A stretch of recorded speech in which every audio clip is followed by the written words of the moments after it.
I'll tell you what I love about this bolo tie. To me, it has a Western Dark Shadows significance. Take a look. Very nice. Yes, the ring, the ring. Yeah. Yeah, it's like if Ring. Barnabas had to turn his ring into a bolo tie to, Yep, deal with the that's right. Western branch of the family. Nice, nice. I'm resident of Collingwood for YouTube, Joel Saints. That's my buddy Patrick McCray. That's my buddy Gordon Dymowski. That's my buddy Alan Gallant. We're here to review The Wild Wild West, Season 1, Episode 3. Guys, when did you first watch the Wild Wild West series? Gordon. Okay, it was when I first saw it when I was a young child on a local UHF station. And I don't remember, didn't figure out the title until later. But the premise was that it was a dragon shaped torpedo that could track down ships. Later, and so I saw some episodes when I was a kid. I started watching it in earnest when TNT began running it in the mid 90s. And this was long before the movie came out. And so I really developed a love for it because to me, it's perfect comfort watching. You don't have to worry about, the plots are simple. It's imaginative. It's fun. You get at least one scene of Robert Conrad beating up three guys. And what people don't realize is that if you like scenes of actors actually doing their own stunts, Robert Conrad was one of the first guys who said, I want to manage these stunts. I want to do these fight scenes. And I think a lot of contemporary action television owes a lot to Robert Conrad.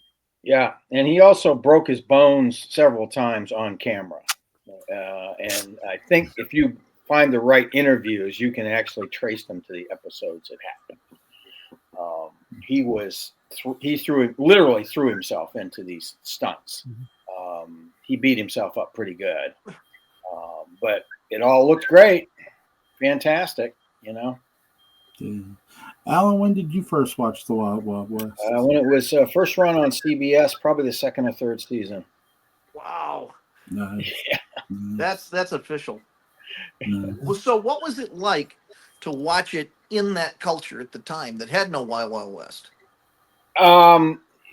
Well, it was really bizarre if you'd seen, like I had, a couple of standard sort of, what do you want to call it, institutional Westerns, Hollywood Westerns, because it was nothing like that. It had gadgets, it had spying, it had, as you mentioned, fighting and really, really good choreography. It also had entertainment. Yeah, it was. Those Westerns did not have. The characters, the villains, I would equate with the Batman villains in a lot of cases. Oh, yeah. They weren't quite as florid, but they're pretty darn close. And some of them you would give, Egghead a run for his money or whatnot. But it was also these two guys having adventures. And at this point in time, my imagination was all about finding male identity. I'm 7, 8 years old or something, and I'm starting to try to figure out what my male identity is. And of course, it's at that age, it's reflective of things you see around you, your dad, your brother, and occasionally characters on television. And Robert Conrad was certainly about as male as you could get in those days. Oh, yes. Oh, yes. And, yeah. He was, this was long before Knock the Battery Off My Shoulders, but he walked around like that even back then.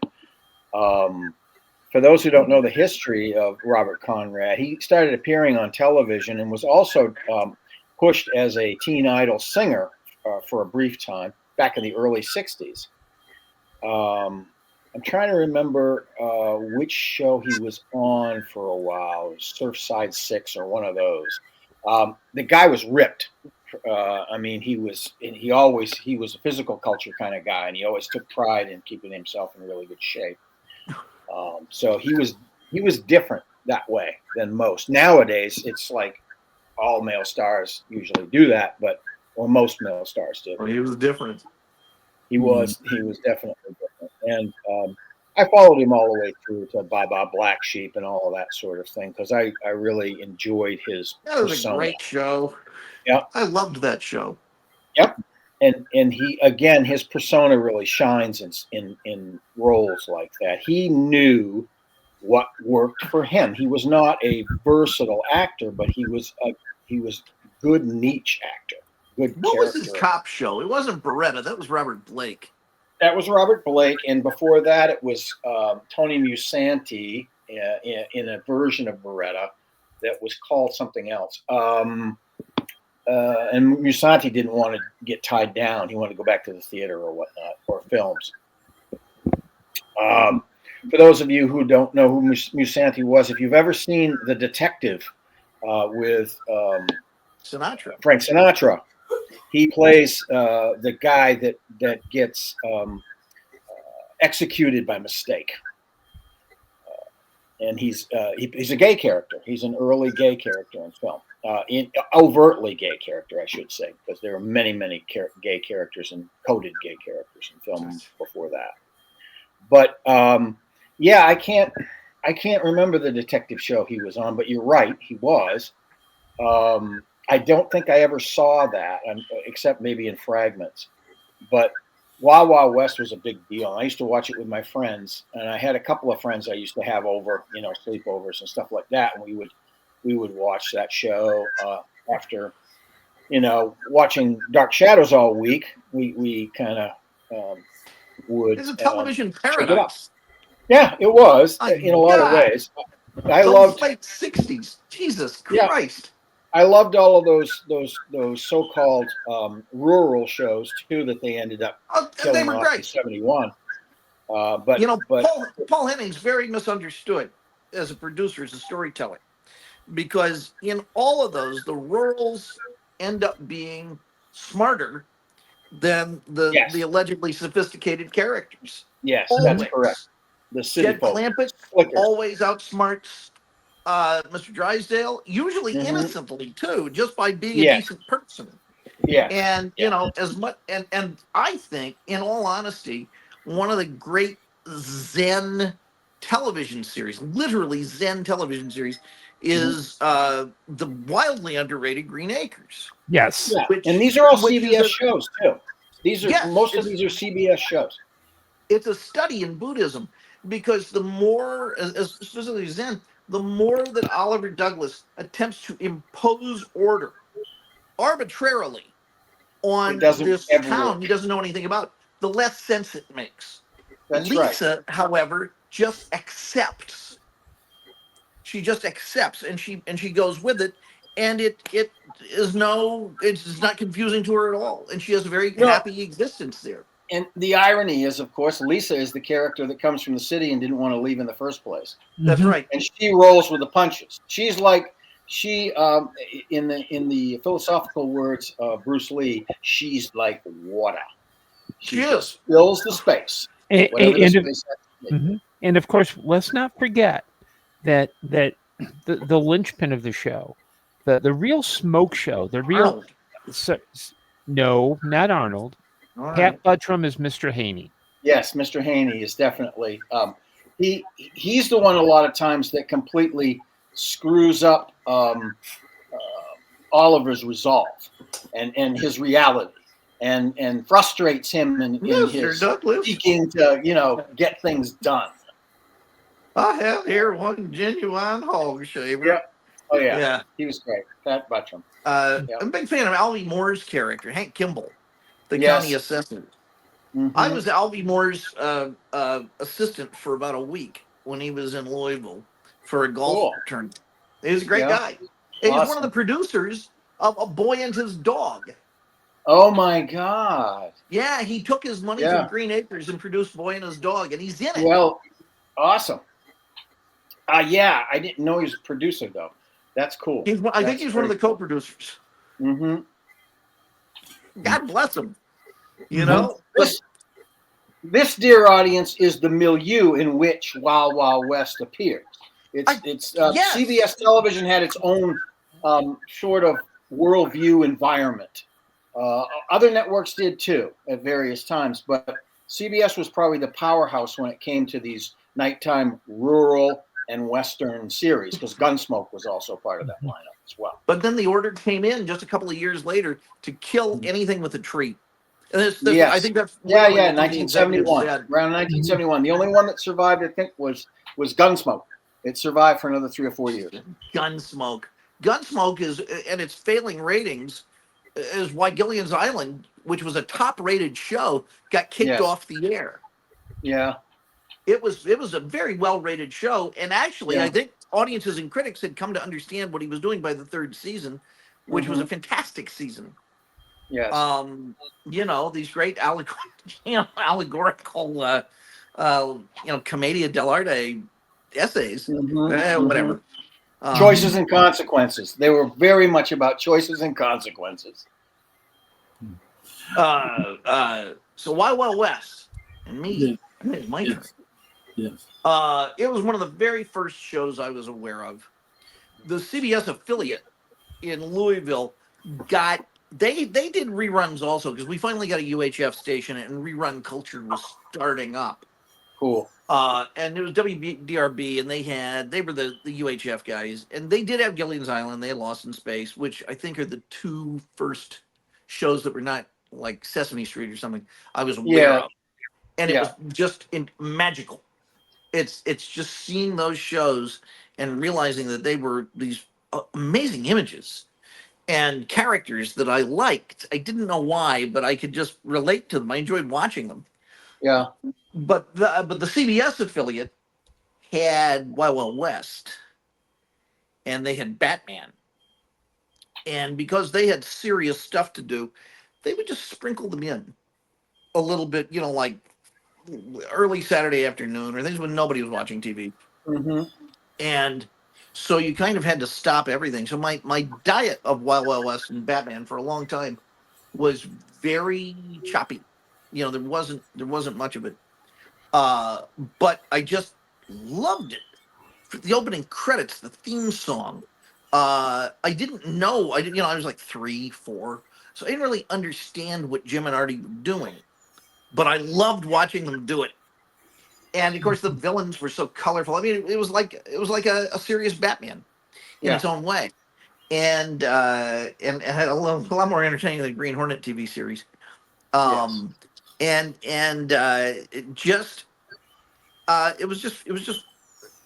was part of my DNA at a very, very, very early age. I didn't know anything about James Bond. I didn't see James Bond until I was 6. Right. But and made no connection to that spy stuff that way. But I didn't know what a spy was. But by God, I knew who James West was. And I knew who Artie Gordon was. Loved Artemis Gordon and his disguises. I think that had a big sort of effect on me, going into theater and all that. What do we have there? We have what was supposed to have been the best of the West. Jim West doll. And it turned the deal fell through with CBS, so they couldn't make it a James West doll.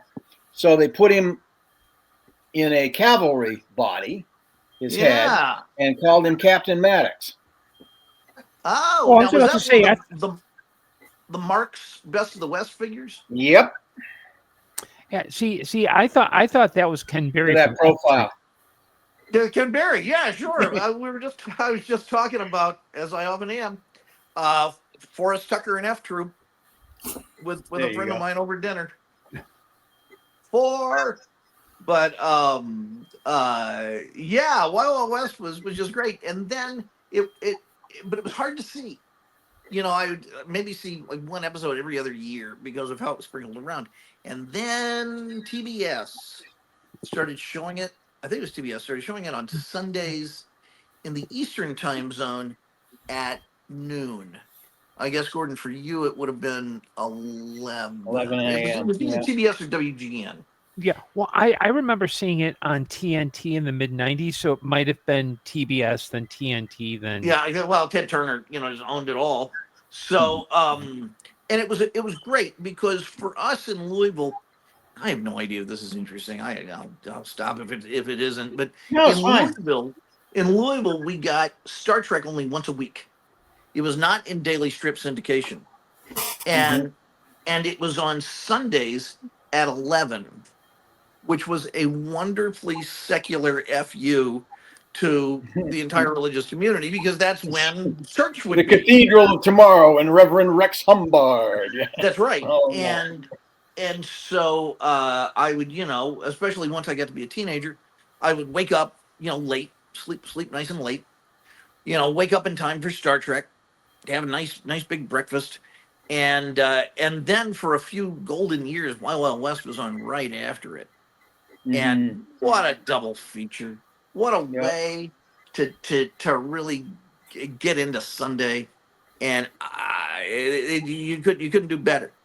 It was and you would see crossover actors, an actor who would be on one appearing in the other, and Richard Keel in this, yes, who looks disturbingly like Michael Shannon in yes, this. he does. Because he's cleaned up. Just a bit taller than Mike Shannon. But I got a good Michael Shannon story where I was in Amsterdam, and the person I was with had an injury, and so I had to spend all my time in the hotel room.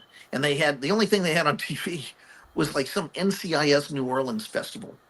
And I'm watching an episode of it, and there's this very striking looking woman, and I think, man, she's hot, she's great. Wow, I want to find out more about her. But then the more I watched it, the striking part became more important. It was just like, I don't know, maybe she's kind of weird looking. By the end of it, I realized she looked like Michael Shannon in drag. And I had to have a lot of conversations with myself about that. Which kind of takes us back to Robert Conrad, because you would start to notice things about Robert Conrad that were a little interesting. Specifically, the notorious pants. Yes, always very cut. The tightest pants. I mean, I gotta use a flavor saver or what, but the tightest pants I've ever seen on anyone in my life. It's like they were under the epidermis. Yes. And then I found out, and I say this with no judgment, in fact, perhaps celebration, that allegedly, this is now we wander into Bose Hadley country, that allegedly Robert Conrad was the fiercest power bottom in Hollywood. Yes. That's the story. Yes. And to me, the intensity and the virility and the roughness, the roughness, the focus in fight scenes, all of that is from that culture. And so, when anyone wants to talk about gay culture being effeminate, I was like, no, not really. I mean, maybe in some places, but so straight culture in some places. But man, Robert Conrad, boy, I feel free to acknowledge him, but don't make fun of it. Or yeah. So that's just when I found that out about Bob Conrad, I admired him even more. Yeah, and he explained the pants. Yes, and he was also an intensely competitive man too. He was very competitive. Oh my God, Battle of the Network Stars. Yes, you wanted to be on Robert Conrad's team. He turned absolutely ashen when Gabe Kaplan, who turned out had been a high school track runner, beat him in the track event. He totally. Who was on his this team? Can't be happening. Catherine Lee Scott. Yes, that's right. And there's footage of it, I think, on YouTube. Mm-hmm. Yes, I believe there is. Yes, a lot of that team stuff got thrown in to some videos. Absolutely, and I know I've seen the track meet between Conrad and Kaplan. That definitely. It was a golden day when I think I was about 17, 18. I was about 18 when I wandered into a convention, and God bless it, there was a book on Wild Wild West. It was a trade paperback. It was not one from a big press, so it didn't get very wide distribution. Wasn't like one of those Ed Gross books, was it? Ed Gross did his own. No, this was by Ray Okay. It was by a better. It wasn't the Ed Naha I got you. level of Got you. media writing. Got you. Yeah. I, The I Files. I understand The completely. Files, man. No, this Yes. was in that golden era when every great show from the '60s was getting those trade paperback that were about that big, and Mm-hmm. God, they were good. I Yeah. really miss those books. Mhm. And it's lavishly illustrated, but really full of good information. That's where most of my education came from. God damn it, was those Mm-hmm. books. Yeah. And I loved them. The Avengers had one or more books like that I remember. And so anyway, there's one from Wild Wild West, and that Mm-hmm. even though I couldn't see it very often, I didn't have any episodes on videotape, and I think TBS had moved it around. Um, by that point, I had seen the whole show, and it was really firm in my memory. And of course, I'd seen the revival movies because that's all we had. Right. That's right. Um, The early '80s stuff. Well, yeah, late but, '70s, early '80s. but my So they teachers were do. They did amazed. two big movies, right? They did two made-for-television Well, two movies. movies. Yeah. Okay. Uh, my teachers were amazed that I was into this stuff. They didn't believe me that someone would remember the show from when they were kids. It's like, Yeah. I do. Yeah. Well, that's the whole thing about even somebody like me who saw it the first time around. It was really reinforced when it went into syndication a few years later, and I was in middle school or in junior high school, and it would be on. I mean, these shows would be on all weekend long during the afternoon before they got into network stuff. Oh, You know. So that's Mhm. great. yeah, Well, I saw every episode of Gilligan's Island at least 3 times, Yeah. in various orders. I saw Wild Wild West again a couple of times through. Trying to think, Green Acres was on and off Was a Man couple of from times. Uncle part of that? I didn't get much of that. No, I don't think we had packages up in Maine for Man from Uncle. It stayed on the shelf for a long time, and then Christian Broadcasting Network brought it back a few years after they did the 15 Years Later affair. Yeah. I'm wondering what was the decision behind that, because I think they just got a deal on it.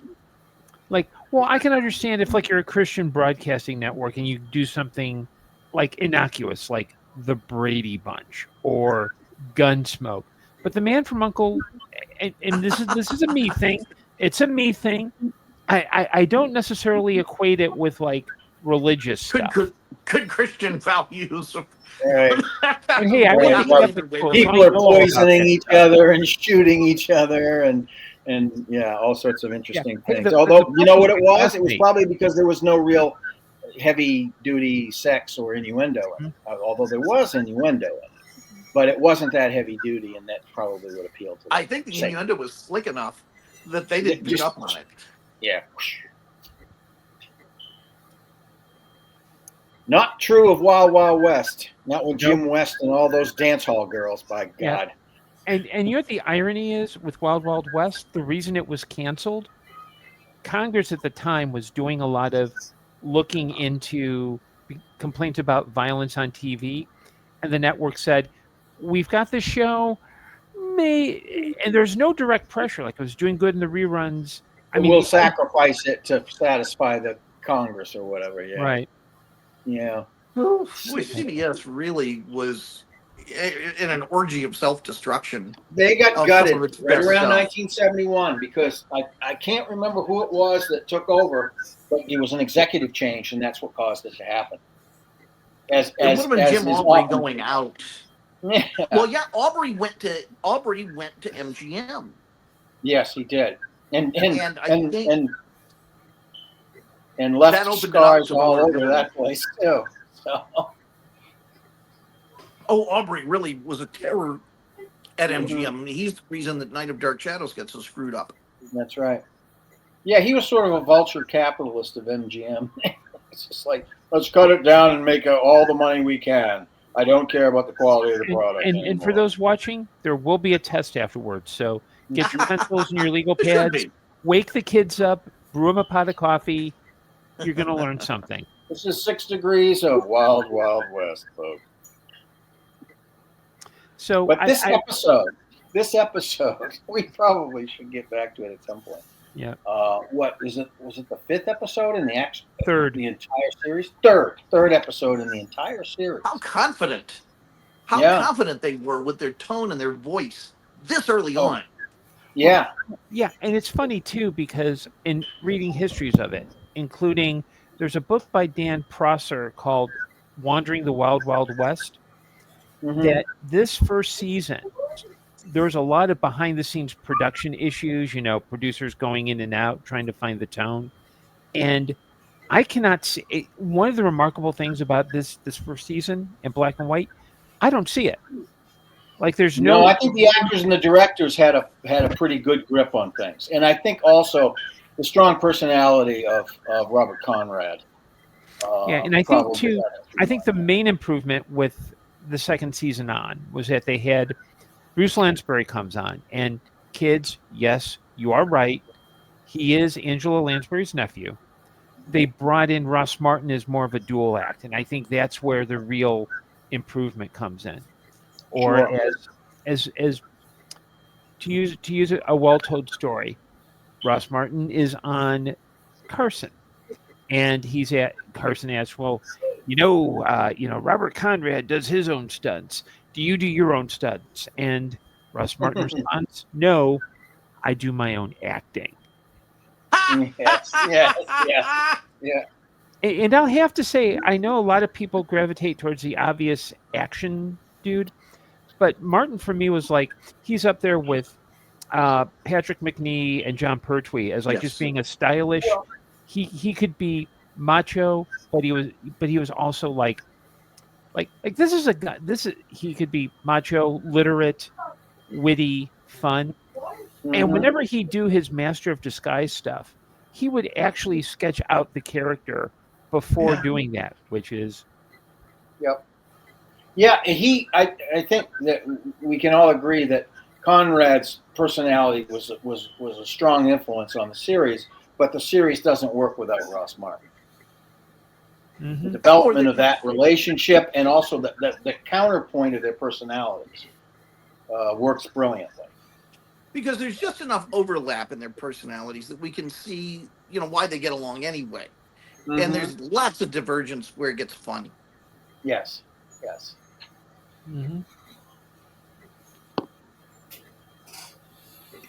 So what did we think of Miguelito Loveless? The introduction of a classic character. If right he out of had the chute. Right out of the chute. The only thing that's a little different, we established the fact that he loves an extravagant lifestyle, loves women, he loves power, he hates anybody getting in his way. And so he establishes some pretty strong choices right away. And of course, Michael Dunn he already had chops on Broadway, in television. He was a fantastic actor. Gone way too soon. Oh, didn't he in real life save the life of the woman who plays Antoinette? I don't know about that, but I know that they had a cabaret act together. That's how she got on the show, so that she could do the song. And maybe so. I think there was like a riverboat part of the set or something. He was apparently a really good swimmer. That was his athletic outlet. Yes, because he couldn't do a lot of other things because of his scoliosis and his his condition. But water was liberating. Yeah, water was liberating, and he was good in it. On Plato's Stepchildren, of course, is unforgettable. Ship of Fools. He's just amazing, and in real life, so miserable. Yeah, unfortunately, he was in pain all the time too. He was in a great deal of pain all the time, and ironically, he incorporates that into the character. He talks about the effects of pain on his life. The bit with the fly. Yeah. The bit with the fly, I think, is so good because it's either just a bit of theater that he's putting on to try and make himself look like a saint, or he really loves animals. You know, Right. it can be Hates either- people but loves animals. Yeah. Yeah, what that fly do to him? Nothing. Nothing. So it's fine. Right. Doesn't even get in his way. So she's gone. You know. Yeah, the character is rich already, and it's going to get richer. But he's fully formed right out of the old acting womb here, which gives the others a lot to work with, which is fantastic. Yeah. The great tragedy of Miguelito Loveless is, that he lives in such a bigoted world, but the other tragedy is that he saves all of his hatred up for James West, who's the man who is everything that he is not, and yet it's everything that doesn't really matter. But he can't access that. I first watched this when I was in junior high school, and I would get up early in the morning because it would come on right after Have Gun Will Travel, which is another. Oh yeah, that's another great show. Yeah. I think TBS had Have Gun Will Travel on before that. Yes, they did. That was a CBS show as well. Yeah. They had a huge share in those days. Huge market share. It was a great compliment to this show here. You had basically a Wild West Batman and a Wild West spy, which was really cool. And you'd see Jim on the train and stuff like that. It's a really entertaining show. This episode here, Loveless is an amazing character. He's a very interesting heel. And I love how they have he has a huge group of followers devoted to him. I feel they nail this here. I don't know what the hell happened with the movie, but they nail this here. Well, I will say one thing about the movie, and I'm going to put this as kindly as possible. I think a lot of the issues with the movie come from the director, because I think he plays the kind of humor he would play in, say, the Addams Family movies makes a lot of sense given context. Mm-hmm. In the Wild Wild West, it is the humors of a different tone, and it jars. It does, especially since they would go like one or two too many, instead of hitting it once. Especially Loveless, he would just keep going. and I remember at the time reading an interview with Kevin Kline, who plays Artemis Gordon in the movie, and he remarked that he took on the movie because he thought that the script was interesting because it was nothing more than one action set piece after another. Mm-hmm. And I'll just leave that there. Sure. I think that Kline makes a good Artemis Gordon. I think potentially he would have made a better Artemis Gordon with a different script. But but he's perfectly all right as far as I'm concerned. But yeah, the character of Loveless is definitely, it's Michael Dunn. It's always Michael Dunn. It's like when people talk about Frid as Barnabas Collins, it's ultimately other people can play the character or a character like that and do a pretty good job, but it's still always going to be Michael Dunn's character. Mm-hmm. Yeah. He owns the character in every way in this episode. Created it. Yeah, absolutely. This is the creation of Miguelito Loveless, what we're watching this episode. It's really fun to watch. Yeah. That was Richard Keel was in this episode too, right? Absolutely. He's Voltaire. Yes, Voltaire. That's right. Yeah. He's fun to watch in this episode. I love the gadget we get, all the gadget we get in the Stagecoach, and Jim West tries to escape, but they catch him outside of it anyway. Mm-hmm. Well, that's one of the things that the Wild Wild West was really good at, is the reversal. And the other thing to keep in mind, and one of my pulp writer friends was informing me about this, a lot of the directors throughout the series, especially this first year, worked on serials for Republic Pictures. So they knew how to do that kind of, they knew how to do that. Okay, you get the action, and then how to do a cliffhanger. Right, sure. And how to do the expository scenes and all of that sort of thing. Mm-hmm. Yeah. And I think you really see it with the clock sequence towards the end, where you can, you see Loveless here, but you see Conrad or his stunt double kind of crawling across the ceiling. But yeah, I think, and I think too, it's I think it's one of the reasons why I think this series works in the way it does and why it still feels fresh. It doesn't. It has there's a real. I hate to use the word groundedness because it's a fantastical situation, but there's a realism about it, and I think the fact that they had people who knew how to do this kind of thing set it up early. And again, I would challenge anyone watch this first season from beginning to end. Like, not all the episodes are perfect, but there's none that are really bad. There are none that show like, oh well, yeah, you could see where they kind of had to tweak that or they had to fix that. It's the only issue is they're all in black and white. Like, right, which is not it's not. When I was growing up, we had a black and white television, so it didn't matter if it was in color or not. Yeah, I did too. Yeah, everything. The first episode of the series, the first episode of the series is mind blowing. It just grabs you. The first scene in it just grabs you. You don't know what's going on if the first time you see it, and it just boom, comes at you. And it, like you say, they had the directors and everybody that knew how to craft this kind of thing. Yeah, and I think what also helps is that this was actually created by an executive at CBS who I think passed away during that first year, because that was one of the complications of that first series. So, yeah. What's you guys' favorite scenes in this episode?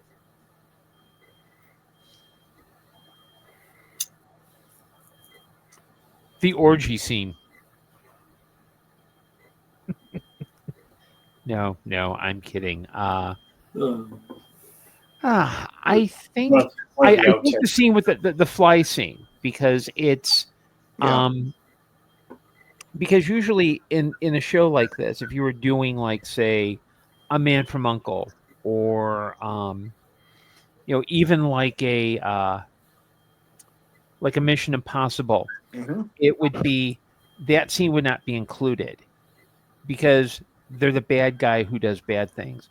With that scene, it gives him, even if it's just a piece of extraneous theater, it gives it a little dimension, because you can get the sense that Loveless is the kind of guy who would care for a fly to prove that, hey, he's a noble guy.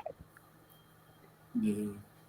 Or it's just in him to do that, which is always something that is dimensionally, it has verisimilitude, because nobody's all bad and nobody's all good, and so that it gives the character verisimilitude. Absolutely.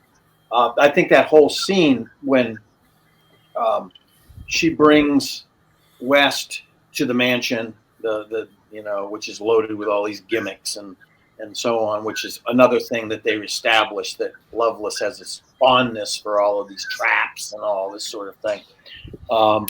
When they have this sort of gentlemanly exchange, well, I see you brought him here alive. Oh, well, no matter, blah, blah, blah, that kind of thing. Really nice sort of, we're putting our faces on now, that sort of thing. But other stuff is going on behind it. So that's a really good segment. And then the fly thing comes into play again. So, yeah. Patrick, do you have a favorite scene? Yeah, the fly scene. Definitely. Yeah, I think Michael Dunn shines in it. And he manages to show so many colors in such a brief period of time, and put him up against any of the villains in 60s television, and he's just infinitely more interesting. It's just a shame that he died so young, because of what he could have continued to bring, I think, to TV. And what a voice too. Of course, he was known as a singer. Yeah. But wow. Yeah. I really like how this episode starts on the docks, and you see the setup from both ends. You see the setup from Loveless ends, what he's trying to do, but you also see the counterpoint of Jim West and what he's trying to do. And I love how they put Loveless over. He like, yeah, that's not the guy I'm trying to kill. Yeah. But they start the tension of the story right away, which is a hallmark of this series. They do that a lot, and it really grabs the audience. It grabs me anyway.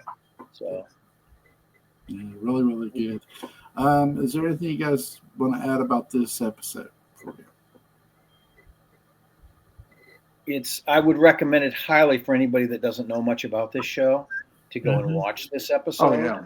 One of those episodes that you can watch, even though it is in black and white. It's as vivid as any color that you're ever going to see in terms of the visual element, the acting element, the atmosphere, everything. So, Yeah. and it gets you immediately gets you into the milieu of the secret club hangout, which is the train car, where they all go to sort of gather themselves and get communications from Washington and figure out what they're going to do for disguises and all of that sort of thing. It's sort of like their Batcave. So cool. Let's see. Happened Leonard, Sunday, guys? For Sunday? You guys episode 3 of season 3. Yes. Okay. Is it just episode? Wow, what a dense season. Yeah, I'm just saying. I know. They do what six episode seasons, so they really pack it in, and in a good way, not in a bad way, like they're just trying to fill time. So, and then do you guys want to do an Avengers episode Monday? Sure, I can. Yeah, Okay. Yeah, I can do that. Yeah, let's do Superlative 7. Okay. Superlative 7. Got it. I'll see you guys Sunday and then Monday. Have a great weekend. Stay safe. That sounds great. Bye, all. Thank you. Bye. Bye. See you later, guys.